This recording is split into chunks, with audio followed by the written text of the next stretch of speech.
بسم اللہ الرحمن الرحیم۔ شروع اللہ کے نام سے جو بڑا مہربان نہایت رحم والا ہے۔ حدیث میں آتا ہے یہ جو نابینا صحابی تھے حضرت عبداللہ بن ام مکتوم رضی اللہ تعالیٰ عنہ، یہ ایک دفعہ اللہ کے رسول کی آواز کو سنا اور مسجد میں داخل ہونے لگے۔ اس وقت کچھ سرداران قریش بیٹھے تھے۔ آپ نے سوچا کہ شاید یہ تو اپنا ہے ہی، سرداران قریش شاید اس نابینے کی وجہ سے اٹھ کے نہ چلے جائیں۔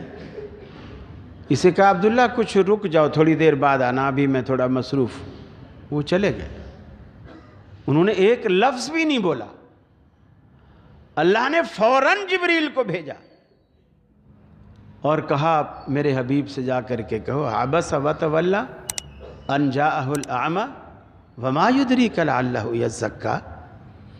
اے حبیب، کیا آپ نے منہ پھیرا، پیشانی پہ بل ڈال لیے اس لیے کہ تیری محفل میں ایک اندھا آیا ہے؟